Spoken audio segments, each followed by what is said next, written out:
what will things look like at a mass level when people realize that ending aging is imminent? Literally, it's going to go almost overnight from almost everybody in the world expecting to live only slightly longer than their parents did to most people in the world expecting to live vastly longer and in a healthy state. And that is going to have an enormous impact on what kind of life insurance package they're gonna, and health insurance and inheritance arrangements and, everything you can imagine, the big ticket items that drive the global economy.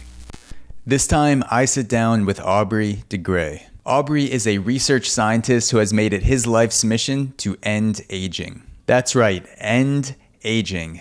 Not slow it, not treat it, but end it. And in this podcast, he will explain his step-by-step approach to ending aging, what the world will look like when people realize that the end of aging is imminent, and why this mission is anything but ridiculous. Aubrey is also the Chief Science Officer of the SENS Research Foundation and author of the book Ending Aging, the rejuvenation breakthroughs that could end aging in our lifetime. To support this podcast, you can go to patreon.com/AUXORO. That's patreon.com/AUXORO for bonus episodes and early access to podcast releases. You can also follow us on Instagram, Facebook, and TikTok. Without further ado, please enjoy this deep dive with Aubrey de Grey. All right. Well, Aubrey, hello again. We are back from the technical difficulties. So I think a good place to start would be the Pro Aging Trance, because I was having a little bit of difficulty understanding it for myself. And like I said, that could have been because I was under a bit of that trance myself. I'd never heard aging explained in that sort of way before, that you had explained the Pro Aging Trance. And then I heard you tell the story of seeing a hypnotist at Cambridge that made it all click for me. And I think it would be great for listeners if you wouldn't mind retelling what happened at Cambridge, what you saw, and how that relates to the Pro Aging Trance. Sure, yes. So let me tell the story not quite chronologically. I think it will make more sense that way. So let me start out by how I was before Cambridge. In fact, from my earliest days, the thing is that it had always been completely obvious to me that aging is a medical problem that we have the potential eventually to solve. In other words, that in principle, medicine can be developed that will keep people truly youthful, both mentally and physically, however long ago they were born. This simply followed, in my view, from the obvious fact that the human body is a machine that therefore has a set of functions that are defined by its structure, and medicine is all about manipulating that structure. And what I didn't do, what I never realized, was that this was a minority opinion back then. That, most people didn't think of aging that way and had some kind of mystical idea that it was some kind of thing outside of anything that medicine could ever manipulate. And when I started working in this field and talking to people about the importance of this and the feasibility of doing something about aging, I was just completely blown away by the reactions that I would get. People saying the most obviously ridiculous things and, absurdly illogical arguments, saying either that aging is some kind of blessing in disguise, or else that aging is somehow completely natural and inevitable and universal and immutable. I just heard this over and over again, and it began to dawn on me that I had had one prior experience which very much resembled this. And that was this hypnotist show that you're describing here. So this was in my first year as an undergrad at Cambridge, so probably 1982 or 83. And I went to this show, very good show, maybe a few hundred undergraduates were the audience. And one of the things that the hypnotist did was to explore logic. So what he did was he basically got somebody on stage and put them into a very deep trance. And then he told them, he convinced them to believe something that's not true. The particular thing was he switched the subject's elbows. So he said, okay, this is actually your right elbow and this is your left elbow. And he didn't explore the ramifications of this at all. He just got the person to completely, absolutely, uncritically believe this thing, which is what you can do if you're hypnotized, if someone's hypnotized. And then he said, okay, please touch your right elbow with your left forefinger. And of course, there was lots of wriggling and writhing and, failure to do this. And that was funny, obviously. But that was not the main aspect of this little segment of the show. That was funny enough, but then the interesting thing happened. So the hypnotist says, okay, you can stop now, and the guy stops. And then the hypnotist says, you couldn't do it, could you? And the guy says, no. And then the hypnotist says to the subject, why not? Why couldn't you do it? And this was the extraordinary thing. The subject then gives a completely lucid, grammatically correct explanation for why he could not touch his right elbow with his left forefinger. And, the explanation, I can't remember what the explanation was, but that doesn't matter. The point is that it was obviously ridiculous. I mean, utterly ridiculous. And, of course, the audience is rolling in the aisles at the ridiculousness of the explanation. And this is a bunch of people, they're Cambridge undergraduates, highly intelligent people, and so is the guy on stage, right? And, generally a high opinion of their own intellectual capability and of each other's intellectual capability. And the guy's just completely not realizing and not even caring about the fact that he has made such an idiot of himself. And, as far as I was concerned, it's just like that. When people defend aging and say, we shouldn't be trying to fix it, they are exhibiting that level of lack of reason, lack of rationality, despite the fact that they're perfectly rational about every other aspect of life. Yeah, it sounds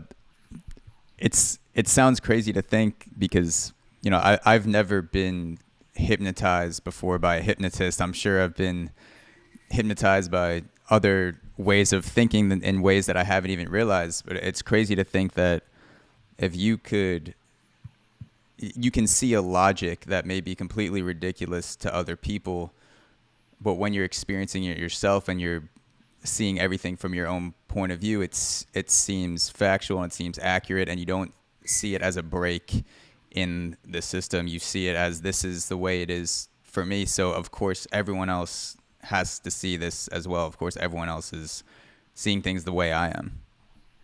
Right. So there's a Eureka moment that you describe in your book, Ending Aging. Could you give an overview of what led up to that Eureka moment? Because I know there are a lot of things that led up to that moment and the formation of SENS and the 7 segments of damage repairs you describe in the book. Could you give people a brief overview of what that Eureka moment was and what led up to it? Sure, absolutely. So I started thinking about aging in the mid-90s, and that was the kind of time when I started having these conversations about the desirability and feasibility of doing anything about it. But of course, that was just the start. I had to get up to speed. I had to, learn what was already known about aging in order to have a chance of coming up with any new ideas that might have value. And so that really was what I did for 5 years or so. I was going to a lot of conferences, getting to know the leaders in the field, generally getting as comprehensive and in-depth knowledge as I could of what was already known about aging. And then I was invited to take part in a small workshop, maybe only a dozen people, in Los Angeles in the summer of 2000, which was convened by a non-biologist, a guy who had decided he wanted to really do something about aging. And he had a little bit of money, so he'd employed a couple of people, and he'd put together this little foundation, and he convened this meeting. And there were a few other senior gerontologists there. And it was a 2-day meeting. And the first day happened, and to me, it was extraordinarily disappointing, because the remit that we had been given was to come up with radical new ideas that were dramatically, out of the box. And this was just totally not happening. Everyone was just totally parroting stuff that everybody already understood and knew. So the thing is, it was Los Angeles, and I was based in the UK at that time, so I had jet lag. So I was basically awake for most of the night. And, I was frustrated about all of this. This is after the first day of the meeting. And it suddenly dawned on me what we'd all been missing. Not just we in the workshop, but the whole community. Coming back to the reason why I always thought it obvious that aging could, in principle, be brought under medical control, remember, that's because the body is a machine. And so why does the machine go wrong? Why does any machine go wrong after a long period of time, after it's reached its warranty period, if you like? Because it has accumulated damage progressively throughout its life as a consequence, as a bunch of consequences of its normal operation, just as a feature of physics. It just happens. But the thing is that we know from the situation with simple machines like cars or aeroplanes, that is transcendable, that it's possible to completely exceed the warranty period of a car, for example, just by doing unusually comprehensive preventative maintenance on it, which just basically means removing the damage before there's too much of it, before the doors fall off. And so I realized that actually this is the way that we should be going about extending the healthy lifespan of the human body, because the human body is also a machine. And this was a big paradigm shift, because before then, everyone had said, well, basically the only thing we can do is to make the body run more cleanly. In other words, to slow down the rate at which the body creates this damage, self-inflicts this damage in the first place. And people had more or less given up on being able to do that, because they had recognized that in order to do that, one would have to have an extremely in-depth, detailed understanding of how the body works, which is, just way beyond us, because the body is so complicated. And of course, unlike cars, we don't have the plans. So, it's just not a plausible approach.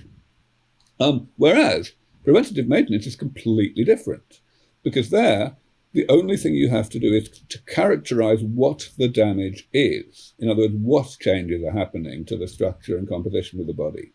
You don't have to understand much detail about how the damage is generated, or for that matter, much detail about how the damage is bad for you, how it actually translates into pathologies once there is too much of it. So this was a completely new idea. And of course, I jotted it down as best I could and presented it to the workshop the following morning, first thing. And nobody understood a word that I said. I'm sure I said it very badly, far less well than I've just said it to you. You've had some practice. Yeah. And a few months later, I ran my own workshop with only half a dozen people, which was basically the purpose was to break my idea, to find ways in which this could not work. And, the idea survived the workshop to an extent that I was able to write it up as an academic paper with all of the participants in the workshop as co-authors. And that came out eventually in 2002. And, the rest is history. So the basic understanding of the Eureka Moment, or the basic shift for you, was the body operates like a machine, and you said a car or a laptop, for example, because I have it right in front of my face, and I can actually extend the life of this laptop by replacing the hard drive. I just had an E key fall off my laptop. I can get a new key, I can put it back, I can replace a cracked screen. And the human body, in a way, is like a machine, where if you do preventative maintenance before the damage accumulates to the point where I need to buy a completely new laptop, that is a much more viable way of ending aging than trying to understand each damage process going on. Like, why is this key being destroyed, or why is this screen? Like, you don't necessarily have to understand or treat everything about the individual processes if you can repair the damage. That's right, exactly. So actually, it would probably be appropriate for me to address, before you even ask, since you might not ask, Sure. Two objections to this way of looking at the problem that have often been made, because they are, ostensibly quite valid, but in fact there are good answers to them. The first one is, well, hang on. I mean, the body is so enormously complicated that surely the damage that it inflicts on itself is also unmanageably complicated. So yes, maybe this is the common sense approach to do this damage repair, but surely it's impossible because we'd have to fix so many different things. And the reason why that turns out not to be such a barrier as it sounds is because of the 7 strands that you mentioned briefly earlier on. The fact that, yes, there are many, many, many, many types of damage that accumulate, but they can all be classified into this manageable number of categories, just 7 categories. And that classification is defined by the method of damage repair. In other words, everything within one particular category is repaired in more or less the same way. And that vastly simplifies the approach, the challenge of developing this damage repair. So that's an important thing to understand. Another thing that people often say is, well, hang on, living organisms are not really machines at all because they do their own damage repair. They have many, many things built in that allow them to eliminate changes as they happen rather than allowing them to accumulate. And that sounds like a really big challenge, a challenge to the analogy with cars and so on. But it's not, because actually it works in our favor. It is absolutely true that we do have enormous amounts of built-in damage repair machinery. But then you have to ask, why do we age at all? Why do we get the accumulation of damage? And some people simplistically say, well, it's because the damage repair machinery doesn't work so well late in life. But that's no answer at all. It's circular. What causes that to happen, right? And of course, the answer to all of this is that there are some types of damage that we don't have automatic built-in repair mechanisms for. And those are the types that accumulate, which means that the approach of doing preventative maintenance with medicine simply constitutes augmenting these existing automatic built-in damage repair machinery. So essentially, evolution is on our side here. We are just filling in the gaps in what evolution has already constructed for us. Yeah, no, it's weird that people would, or it's weird that there's evidence that there's mechanisms that are already in place in our body that repair damage on their own. And so you would think that would be a sign to enhance that with the technology we have to allow our bodies to more efficiently repair damage. And that would be the answer in super simple terms, because there are other ways where people do think like that. They have much less problems thinking like that. Like for weed, with example, we have cannabinoid receptors built into our bodies. And a lot of people are like, oh, this is a plant. We were meant to smoke it. We have cannabis in our body. There are other things that already exist in our body. Maybe this is the right approach because it's innate in human nature. This must not be like a super damaging way to live your life, to smoke this substance. And that seems like a weird comparison, but it made me think of how society thinks in terms of things built into our body versus what we're supposed to do. And it seems like aging should also fall into that, or will eventually fall into that, hopefully. Right, exactly. So in terms of the new ideas, because you mentioned you were frustrated when you were in a group of scientists that were responsible for coming up with new ideas and they were parroting other ideas, offering slight modifications on other things that were already existing. Do you think people are scared of the simplicity in some way, like the simplicity of the essence of the problem, repairing damage? Like it almost seems too easy because we see the complex problems and we like want a complex solution. And I experienced that in my own life where I see a problem that seems super complex, and even though I could solve it in 15 minutes, I like want to do something to keep me occupied. So I come up with a more complex solution. Do you think that's part of it? People are like scared of the simplicity? Not exactly. But there is a perhaps similar thing that stood in the way of widespread scientific acceptance of this way of thinking for a while, though that's its history now. For the past 10 years, things have been very straightforward that way. So the big thing that stood in the way, I think, was the fact that there is a huge mindset disparity between basic scientists and technologists. So what is that, first of all, what am I saying there? Basic scientists are people who understand nature, who try to do experiments to figure out how to understand nature better. Technologists are all about manipulating nature, using, obviously, the knowledge that the scientists have generated, the extent to which they understand. Now, that sounds like the two communities of experts would have a lot in common, right, in terms of how they think and so on. But it turns out that's not really the case. That scientists, because they're all about understanding nature, there is no sense in which they can say to themselves, okay, we understand nature enough. Let us do something else. The idea of understanding enough just kind of doesn't compute. Mm-hmm.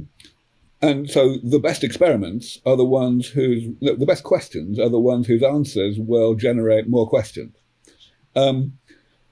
Which is fine up to a point. But the thing is, technologists use information in a completely different way. They're constantly looking for ways to, if you like, short-circuit their ignorance, to use the little that is already known without in any way denying that there's an enormous amount they don't know, but nevertheless finding ways to get around that and to manipulate nature anyway. Very different way of thinking. And when I was starting to get into this field in the late 90s, gerontology was very much a basic science. It was all about understanding it better. And people have more or less given up trying to do anything about it. So there were no technologists. And technologists were almost looked down upon for being unrealistic and unscientific and over-optimistic and so on. And so I was bringing in a very different way of thinking about this. And so it's not really the case that the damage repair paradigm was resisted because it was too simple, was implausibly simple. It was more a case that it was resisted simply because it was a big paradigm shift. It was just outside of the way of thinking about aging that the basic scientists were familiar with. Okay. Yeah, that makes sense. Is there something interesting to be said about the damage in general without necessarily going into each specific type of damage that would explain why it's the focus at a deeper level? Like, what is it about the nature of damage that allows you to essentially ignore the more complex processes of the damage itself? Yeah, the fundamental thing is that it is the intermediate between metabolism and pathology. So if you like, the goal of extending healthy lifespan can be stated as allowing the body to continue operating, in other words, continue performing its metabolism. Metabolism is just the word that biologists use to denote the entire network of processes that keep us alive. To carry on doing that without eventually exhibiting pathologies, i.e. decline in mental or physical function. That's all it is. So damage is the intermediary here. The aging can be described as the combination of these two processes. One process where metabolism generates damage, and that's the process that goes on literally throughout life, even starting before we're born. And then the second process where damage eventually drives pathologies when there is more of it than what the body is set up to tolerate. Because, of course, the body is set up to tolerate a certain amount of damage. That's why we don't start going downhill until middle age or later. So then we can say, well, okay, the goal is to separate metabolism from pathology. We could, in principle, do it by separating metabolism from damage, but as I said, that would require us to understand metabolism far better than we're anywhere near doing. In principle, we could also do it by separating damage from pathology, by allowing people to carry on functioning even though they're accumulating a lot of damage. But that's also a non-starter, because damage just, the body is only set up to tolerate a certain amount. So the idea of simply repairing the damage periodically is a way of avoiding the need to actually attenuate either of the two component processes. We can simply get rid of damage fast enough, faster than it's being generated, and then we don't have to slow down the rate at which it's being generated. Similarly, if we can do that, we will keep damage below the threshold level above which it would cause pathology. So again, we don't have to understand why it would cause pathology if there were more of it. Do you have a favorite type of damage to work on, like one where you personally feel like you have the best understanding and it takes up most of your time? Do you have one of the 7 that you are working on more than the others right now? No, I did early on in the 90s, before I'd really even formulated the 7 strands. My main focus was on mitochondrial mutation. That was really more of an accident than anything else. It was just the one that I got focused on first. But as soon as I realized that damage repair is the way to go, I immediately recognized that it would be a very bad idea to focus on only one or a subset of them, because any one of them can kill you on its own, however well we fix all the others, more or less on schedule, right? So we've got to not prioritize. Of course, at SENS Research Foundation, we do prioritize, but the way in which we do so is by complementing what other people are doing. So we prioritize the things that are being deprioritized by other people, typically because they're too difficult. Okay, so you guys focus on a few types of damage in particular, and then you look at what other labs are doing around the world, and you try to coordinate in a global effort, something like that. Right. I mean, of course, we do talk to people around the world all the time, but in addition to talking, we obviously read the literature, we go to conferences. So it's all about keeping abreast of what progress other people are making, what's becoming fashionable, if you like, and adjusting our priorities accordingly. And that's happening. So, for example, one of the categories is the elimination of senescent cells from the body, and that 20 years ago was a really new idea. The idea that we could actually get rid of these cells, but that has become progress has been made, especially over the past 8 or 10 years, and now there are at least a dozen companies working on that, quite apart from labs. So we are progressively deprioritizing our own work on that. Yeah, senescent cells is a wild one. I remember when I first started reading about senescence and the fact that something dead or something kind of floating around in your body that you think would be a non-factor may actually destroy the other processes going on, because you think of something, it's dead, you don't have to worry about it. Our body will eventually know how to get rid of it, and then it's kind of like these zombie cells that just stick around and cause havoc and fuck shit up, basically, in your body. Right. Yeah. So it was a lot of the inspiration for the 7-strand SENS paradigm that came to me in the year 2000 came from experiments and proposals that had been made only in the previous few years. So in particular, there was a very important paper that came out just a few years earlier, which was the first one to suggest that senescent cells could be actively toxic, actively bad for their neighborhood, rather than just being inert and non-functioning. And so that made it much more important to get rid of them. Mm-hmm. So the damage you mentioned before is more of an all or nothing approach, where if you don't solve all 7 types of damage and combine therapies at the same time, then you'll die more or less likely, quote unquote, on schedule, unless you figure out a way to treat all 7 at the same time. That's right. That's right, yeah. So it's a divide and conquer approach. But one thing to emphasize, which makes it sound a little bit more doable, is that we don't actually have to fix any of the types of damage completely. We only have to fix them fairly well, each of them, because we just need to buy ourselves time so as to postpone the accumulation of any type of damage to the pathogenic level. And of course, over that time, the scientists will be getting progressively better at repairing a somewhat greater proportion of the damage. Mm-hmm. Yeah. it seems like the future of ending aging would come more quickly when each person has their own eureka moment of their own, where they can either advocate for the end of aging or donate money.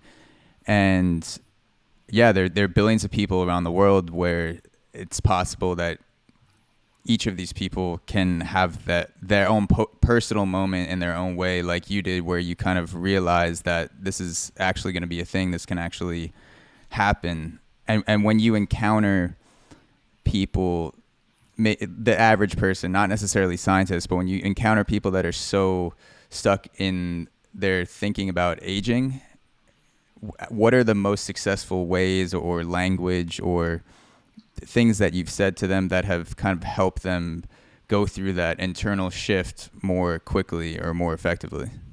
Yeah. First of all, you're very right to distinguish the science community here from the wider world. In the science community, the conversation is over.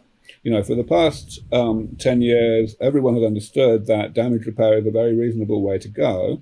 Various people have come out and essentially restated or reinvented the same concept in their own words.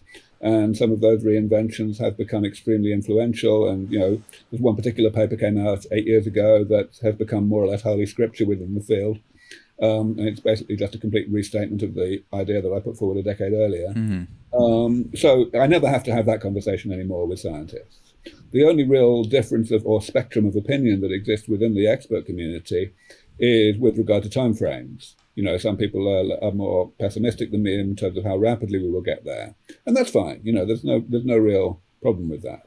But when talking to the wider world, and this applies not only to what I say to the wider world, but what other experts say to the wider world, and other experts have different constraints on what they can say without damaging their own funding. Mm-hmm. So basically, it all comes down to the Pro Aging Trance. It all comes down to the fact that since the beginning of civilization, humanity has known that aging is this ghastly thing that happens at a more or less predictable age, to everybody who doesn't die of something else first, and there's nothing we can do about it. And people have been coming along saying, "Oh yes, there is something we can do about it. Do this or do that," and they've always been wrong. Since the beginning of civilization. Mm-hmm. It's reasonable to be a bit cautious in getting enthusiastic about the next person who comes along and says they know what we can do. But at the same time, eventually something works. Research into powered flight was also futile until it wasn't, right? Mm-hmm. So, and people know this in their heart of hearts, but equally they also know that it would be really ghastly to get their hopes up and then have their hopes dashed if progress is slower than they were expecting. So people are terrified of getting their hopes up, and the way they manage not to is essentially by maintaining an emotional distance from the question. Mm-hmm. Why? And that doesn't mean maintaining ignorance. So the reason I spend my entire life on stage and on camera is because people really want to know what's going on. But at the same time, they also have to be irrational about it in order to pretend that it's a blessing in disguise and, that I'm probably wrong. So what I do, well, I try to be fairly gentle about it. And of course, what I do varies a lot depending on the audience because I want to achieve as much as I can. So if it's an enthusiastic audience, I'll be, talking about how to motivate people more to, work harder or whatever. And if it's a more skeptical audience, really all I will be trying to do is to dampen down the skepticism and get Mm-hmm. people to appreciate that they don't really know that aging is inevitable. They just kind of think it's inevitable. And that's important too. So for example, I know a number of very wealthy people who would be very substantial supporters of my foundation, but they're not because their spouses don't want them to be. Because their spouses are less enlightened than they are. So a large part of why I set up the foundation as an independent charity was to minimize that problem. It's bad enough when, individuals can't do what they'd like, but governments are, of course, a great deal worse, because at the end of the day, the decisions by governments are made by people who are elected and whose only actual priority is to get re-elected. Therefore, they follow public opinion. And so I have to do my best to influence public opinion. Yeah, I was going to ask you. So it's a thing in the scientific community where scientists are extremely careful about what they say depending on how they receive funding. So if they're competing for grants, for example, they might be more restricted and not want to go on camera as much, even though they may believe similar things to you and know similar things to be true. The way that SENS is funded allows you more freedom with your interviews and how you speak publicly about it. That's exactly right, yes. I mean, essentially the problem is that public funding from the government, and this is true in any country, is enormously inadequate. So really good scientists are competing with each other for a very small pot of money, and most of them won't get it. And of course, that means that they have to figure out how to maximize their chances of getting some money in order to get their research done. Now, of course, the way in which the decisions are made is by this thing called peer review, where experts in the community are appointed to sift through the various grant applications and decide which ones to actually support. And because the experts also know that they're going to have to reject a large number of very good proposals, they're constantly, casting around for reasons to reject a proposal that are not too arbitrary.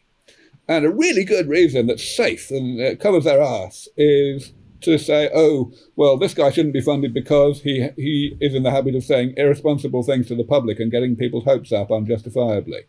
So, of course, this means, conversely, that the scientists who are applying have to be ultra curmudgeonly in terms of what they actually say in public. So, yeah, I mean, that seems like it would be a huge problem because systems typically produce the results that they incentivize. So if you want to get funding from the government, at least, it sounds like you need to aim lower, essentially. Like you can't be as high risk. It's worse than that, actually, because it's not just the question of what you say to the public. It's also what you apply for money to do. One of the other really good reasons not to give somebody money, if you're on one of these committees that make these decisions, is if the person who's applying doesn't have much of a track record, if they aren't publishing very much in good journals. Which means that, again, the scientists who want to get money from the government have to publish as much as they possibly can, right? But unfortunately, that means emphasizing projects that are essentially low-hanging fruit that can deliver results really quickly. And that, again, enormously disincentivizes the work on the more important problems that may take longer to get published. So we at SENS Research Foundation, we publish, absolutely, but we publish when we're ready. We do not decide what to do on the basis of a need to publish. So how have you established legitimacy rather so well outside of the peer review system? Because something like podcasting, there's no really board of directors that's reviewing my work and saying you can release this podcast, you can't. And so there's kind of this wild west of podcasting where you release whatever you want, and if people think it's good, they'll listen. If they don't, they won't listen. But in science, the peer review process is not like that at all, from what I understand. And that's also what people see as legitimate. Like the average person will see something in a publication and say this is legitimate because it was published. So how have you established legitimacy without the peer review process? Well, you see, there are two peer review processes. The one I talked about a moment ago is peer review of grant applications. And that has these huge, massive problems. But the other one is peer review of manuscripts for acceptance by a journal. And that process is fine. Well, it's got problems too, but the problems are tiny compared to the problems of the other one. So, as I say, we do publish in good journals. And the reason we do is because we do good work. Otherwise, the good journals would not accept these manuscripts for publication. So, in other words, we are legitimized by exactly the same means that other people's work is legitimized. It's just that when we publish, it's a big breakthrough that other people wouldn't have made because they couldn't get the money to do the work. Okay, so you participate in the peer review process of getting published, but not the grant applications. Yeah. I mean, I will say, actually, it's changing a little bit. Right now, over the past year or two, we have started to apply for, actually successfully, for public money, just in a small way. But still, the overwhelming majority of our money comes from philanthropy. Okay, got it. What is the longevity escape velocity for listeners that may not be familiar with this, and what needs to happen for us to reach that point?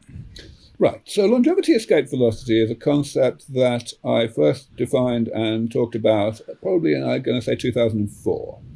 And it's all about the progression of technologies to do damage repair. So, as I mentioned earlier, we have to repair all of the types of damage in order to have a significant impact on healthy lifespan. But we don't have to repair any of them completely. If we repair all of them reasonably well, then we will be able to get maybe 20 or 30 additional years of healthy life.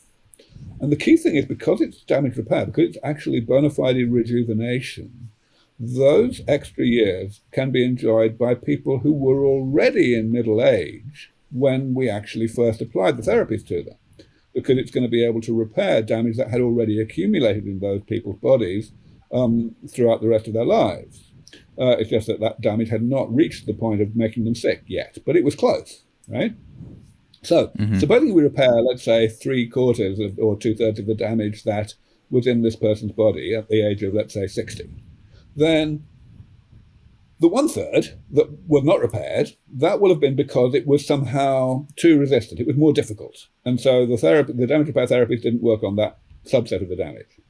So that subset on its own is going to carry on accumulating. And by the time the person has reached the age of, I'm going to say 90, whatever, then they're going to have as much damage as they had when they were 60, right? Before they had the therapies, even though we are constantly applying the therapies that successfully repair the easy damage. So they're going to get sick eventually, same as they would have otherwise. But here's the thing, that 30 years will have been enough time for scientists to get better at repairing damage. So that actually when the person is 90, they're going to be able to get better therapies that will repair not only the easy damage, but also some subset of the difficult damage. And that means that they will be re-rejuvenated so that they won't be biologically 60, if you like, in terms of amount of damage, for the third time until they're, let's say, 150. So the definition of longevity escape velocity is the minimum rate at which scientists will need to continue to improve the damage repair in terms of its comprehensiveness, following the point where we get this first generation panel of therapies that give people maybe 20 or 30 years of extra life. And if you think about it, longevity escape velocity goes down over time, because the better we get at repairing damage, the longer it's going to take for the body to accumulate the still unrepairable subset of the damage, and better therapies are going to be needed. All right, so that means that there's going to be a single point, and somebody gave it a wonderful name. They called it the Methuselahity, by analogy with the singularity. A single point at which we reach... What is it called again? Methuselahity. Methuselahity. Okay. So after Methuselah, the oldest person in the Bible. Oh, okay. Yeah, right. So, and this is the point where we reach longevity escape velocity for the first time, where the therapies get to be just comprehensive enough that we can stay one step ahead of the problem. What will things look like at a mass level when people realize that ending aging is imminent? So before the treatments become widely available, what will the media look like? People's money changing, government policies, things like that. What will things look like in the immediate aftermath of people realizing it's imminent? Yeah. So, the reason why that's the more interesting question is because, at least the way I'm seeing it right now, there's going to be a period of about 10 years, if not more, between those two events. In other words, the global widespread realization that aging is coming to an end will happen when we are still some way away from actually delivering all of this to the general public. And 10 years is a fairly long time, which means that by the time the therapies are actually ready for prime time and start to be distributed, all of the really complicated, turbulent stuff will have kind of shaken down, and I think everyone's going to be kind of ready.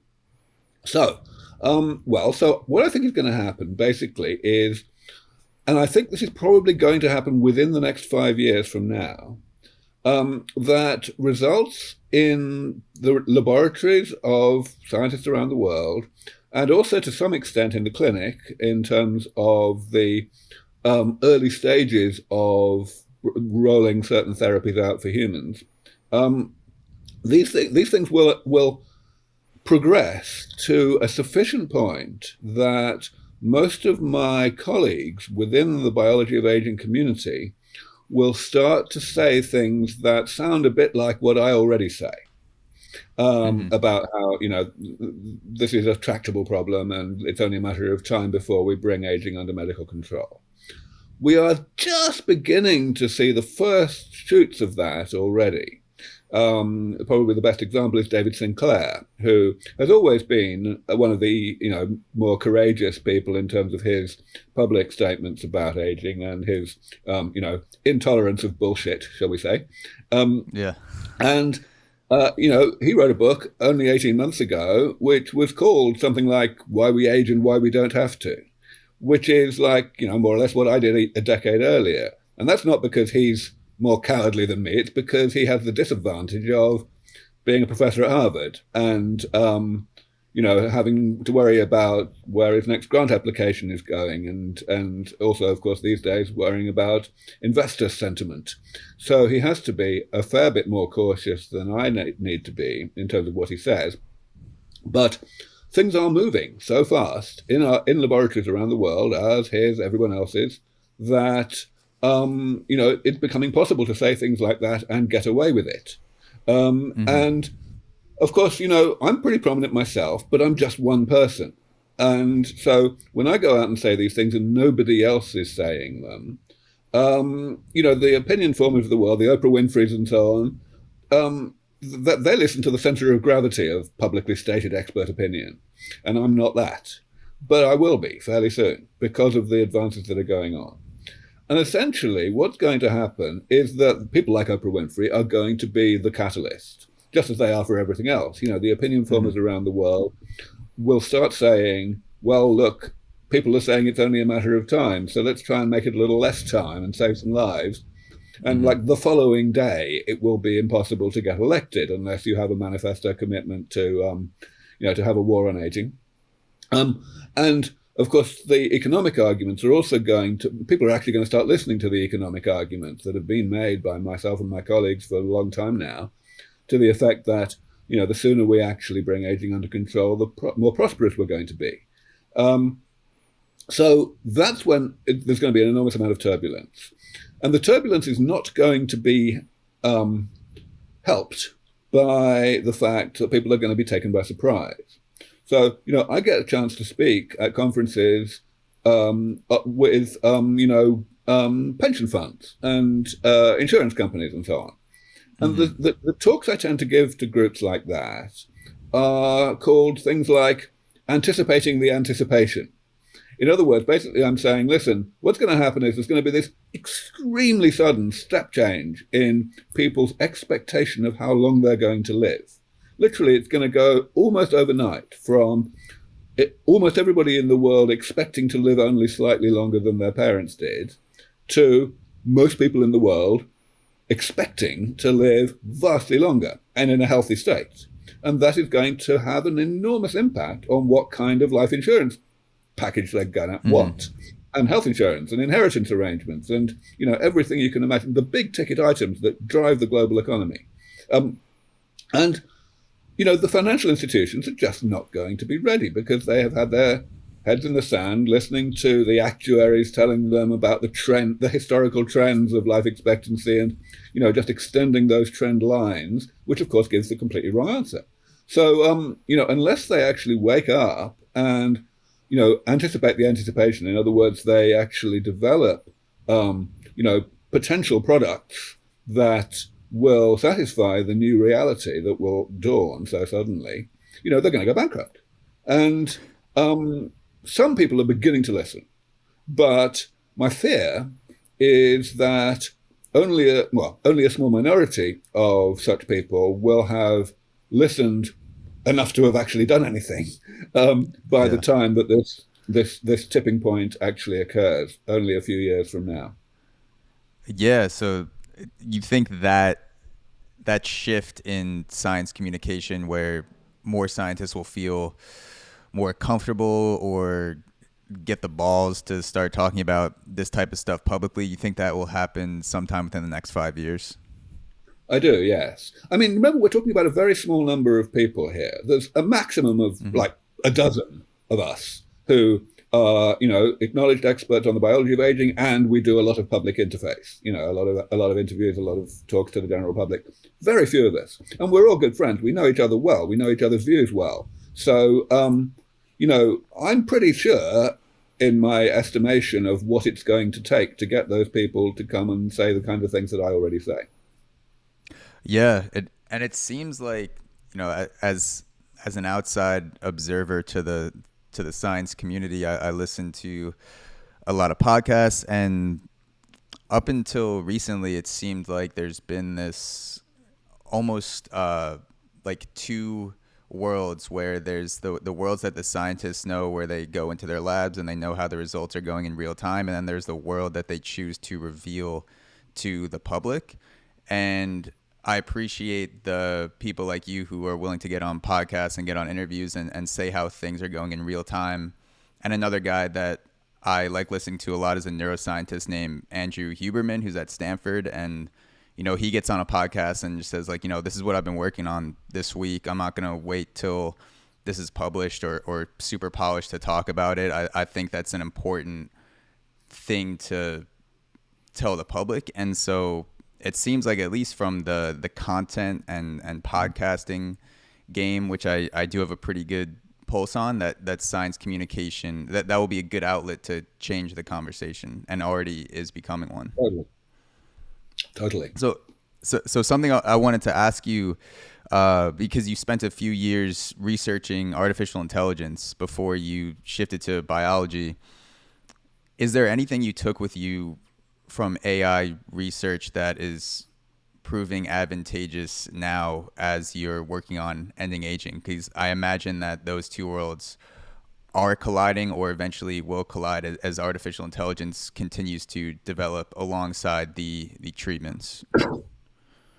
So, there's absolutely a huge amount of activity at that intersection now. Artificial intelligence, state-of-the-art machine learning techniques being used to discover new drugs, to repurpose existing drugs, to address various aspects of aging.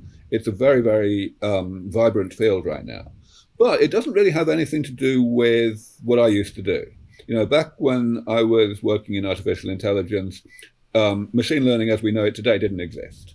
The whole idea of modeling the structure of the brain had been considered in the 70s and so on, but had been basically thrown out as impractical, not going to work.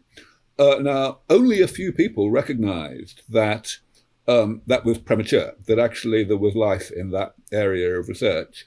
Mm-hmm. And those few people kind of kept the flame alive, and eventually, less than a decade ago, about a decade ago, they kind of had some breakthroughs that created the entire field as we know it today.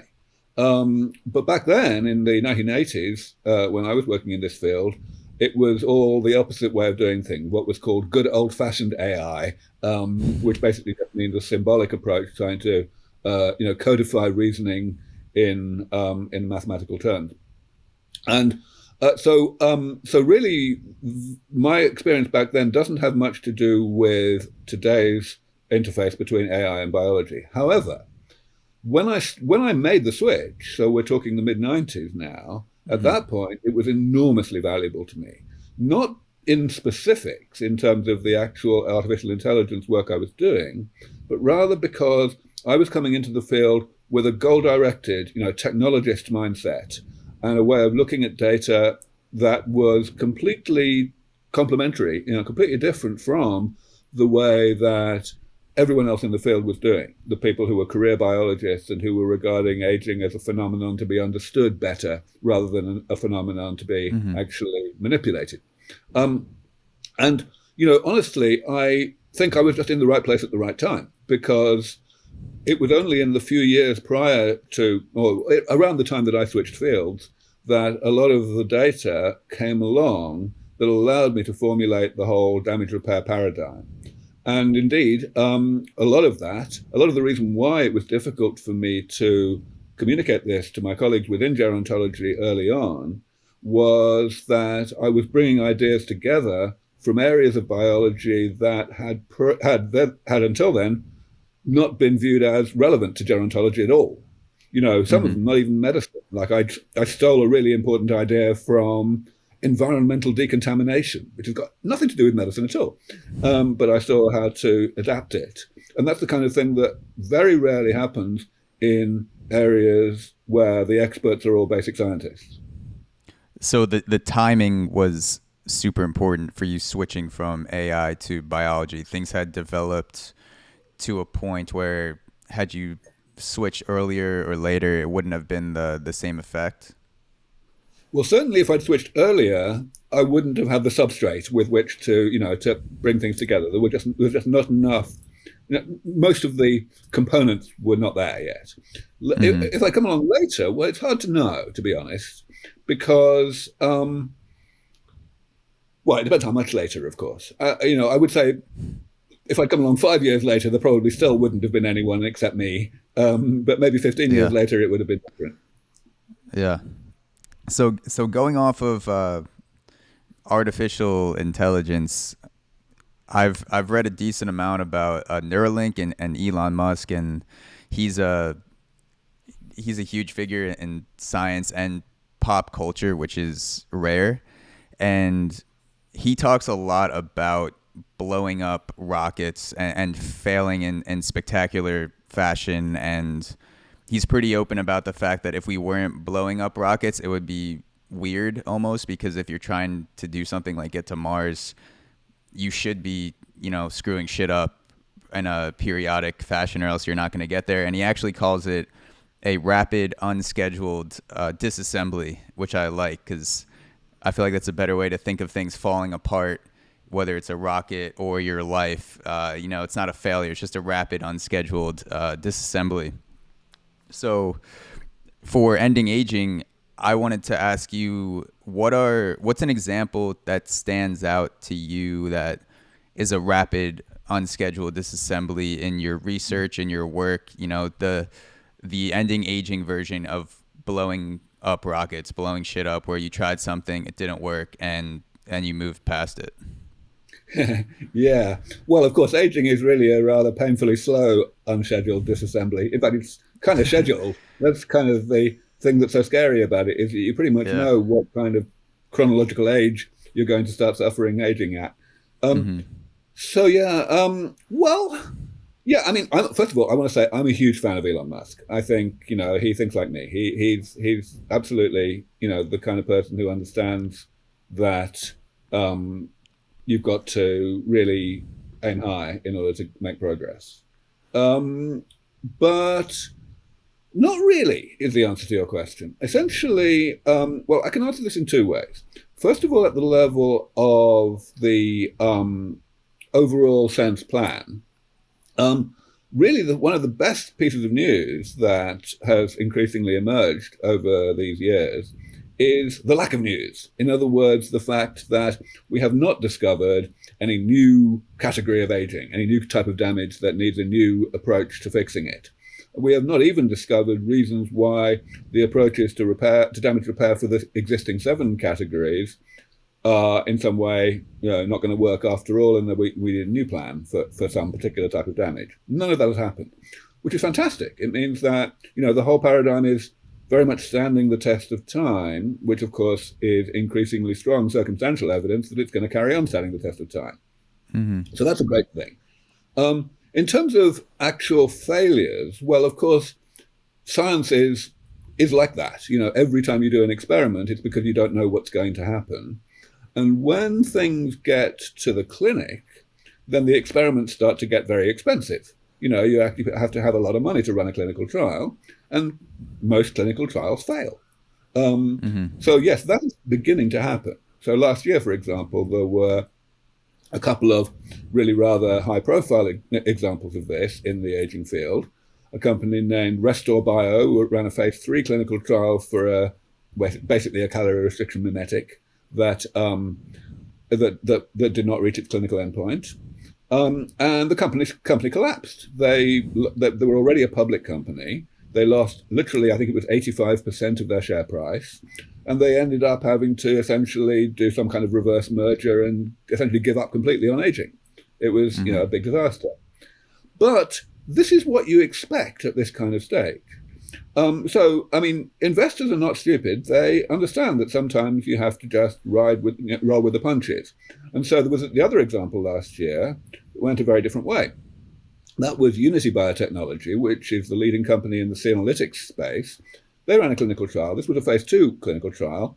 So it wasn't as expensive, but still pretty expensive. Yeah. And it didn't reach its clinical endpoint. And they lost 75% of their share price as well. But they recovered. You know, they've got other trials going on. I mean, their share price is now most of the way back to where it was before that announcement. And that's without any new good news being announced. The other trials that they have going on are still ongoing.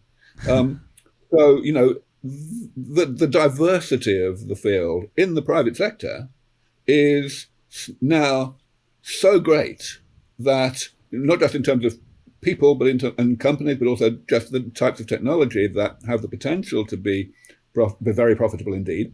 You know, that investors, yes, they have to diversify. They have to take a lot of shots on goal in order to hedge their bets, but they're doing that. So, you know, I would say the examples of bad news are exactly as Elon says, what you expect, and if they're not happening, then you're not trying hard enough. So they are happening, and that's good. Yeah, that's interesting. I wanted to in the last 10 minutes or so, I wanted to make sure I picked your brain on a little bit of the philosophy behind ending aging, about human behavior for the future, because that is a thought that repeatedly popped into my head when I was reading your book and watching interviews. And when we have healthy people that are from different eras of thinking, like maybe a guy from the 1950s, or maybe someone even as far back as that was alive during slavery, is now a biologically 40, 50-year-old man or woman that's working at a coffee shop in Brooklyn. In order for that to happen without everyone killing each other, there will need to be some sort of forgiveness and understanding at a deeper level of how humans are indoctrinated from younger ages and make decisions based on where they grew up, when they grew up. So, yeah, I'm not sure what the right question is in that regard, but have you given thought to what it will mean for how humans are behaving when you have people of different eras and different belief systems growing up side by side, not just from different areas of the world, but from different time periods? Well, actually, in the last part of your question, you kind of anticipated the first part of my answer, because what I think is that actually there's a strong parallel between the clash of cultures from different parts of the world and the clash of cultures from different eras. As we've seen the world become more globalized, with more interaction between different ethnicities, different cultures, different races, we have, of course, seen unrest. We've seen conflicts arising from that. But, you know, society has figured out how to manage, diminish, dampen down those things, and to get more than the sum of the parts rather than less out of these interfaces, these interactions. And I think it's going to be the same.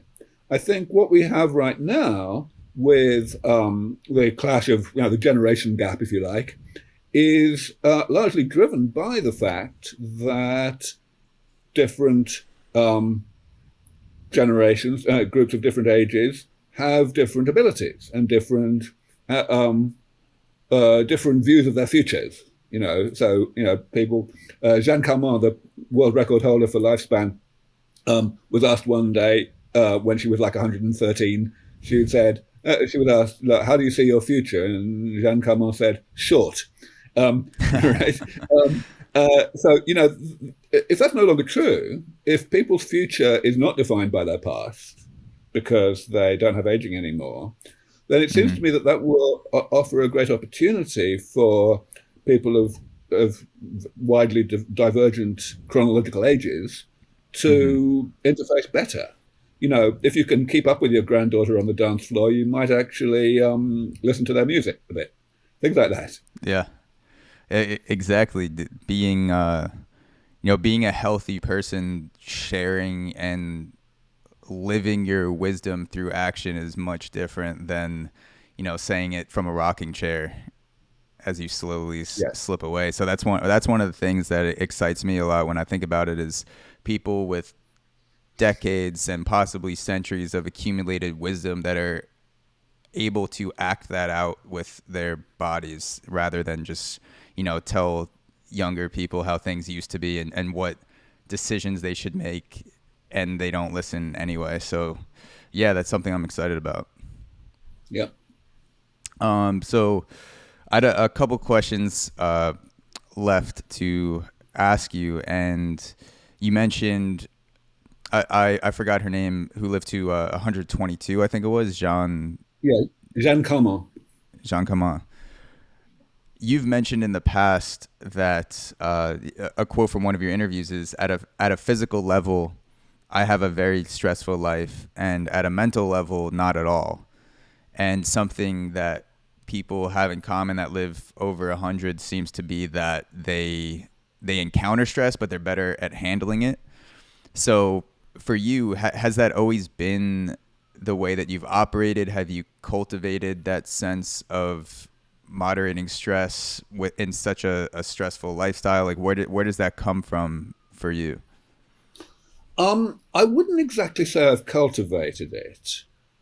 Maybe it's come naturally to me, but also I've been extremely lucky. If we think about, what are the most insidious, the most potent forms of stress in life, um, perhaps the single worst one is frustration. In other words, you know, a clear desire to achieve something and a failure to achieve it, and that failure going on and on and on, and one and being unable to come to terms with that. Now, I've had the exact opposite life. I've basically succeeded in everything I've tried to do. I tried to get involved in the crusade against aging, and I got involved. And I've been trying to make a difference, and I've probably made more difference than any other person on the planet. And that's a very great privilege. And I got there not only because I'm smart and charismatic and determined, but also because I was in the right place at the right time, over and over again. I just got Hmm. very lucky. So I have not really needed to cultivate the way of avoiding stress or managing stress that I was talking about in the quote that you mentioned. I mean, maybe I have. Maybe it's just like Hmm. um, it's just as time has gone on, I've just developed that. But I certainly haven't done it consciously. Yeah.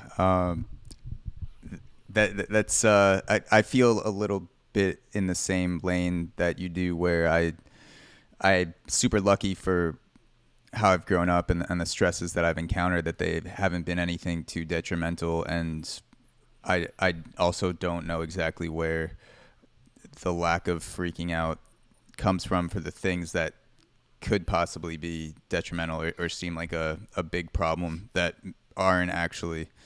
So I wanted to end off by directing people where to go, assuming that they are enthusiastic about the cause, about ending aging, SENS, and different people are going to be able to do different things. And so you have people with massive amounts of wealth that are billionaires. You have maybe the average person with a small, moderate sum that they can attribute or contribute financially, and then maybe students or people that don't have money to give, but they want to advocate in some way. So for people in each of those three categories, what's the next thing they should do if they're listening to this podcast and want to get involved? Yeah, thank you for asking that. That's always the right last question. Of course, the simple answer is go to our website, sens.org. The website is built for every audience. So, there's material there for everyone from experts through to complete novices in terms of, what we do, what other people do. We have plenty of news. I've lost you. Oh, yeah. We have Yep. news about what's going on. We have news about where I'm going to be speaking in the next month or two, things like that. Of course, we have a newsletter. And absolutely, if you want to help financially at whatever level, we have a nice friendly donate button. But if you are in a position to contribute to the science, and you want guidance as to which laboratories might be worth joining and so on, we have a contact form where you can ask us any question you like, and we're very well behaved about replying to those. Advocacy, as you say, so everybody can do that. You don't even have to have a podcast to do that. You can just, everyone can speak to their colleagues, their friends, their family. Some people say, oh dear, I don't have any money, so I'm not in a position to actually, make a significant difference in terms of accelerating the work. But I always like to point out that the less wealthy you are, the more friends you have that are wealthier than you.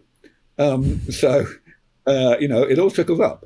And a huge amount of this is not just geared towards enthusiasts talking to other enthusiasts and getting them to get more involved. It's also enthusiasts talking to skeptics, because skeptics will be less vocal and less, they will slow things down less if their basis for skepticism is undermined by solid, cogent reasoning, which is what I try to deliver and what everybody else can deliver to.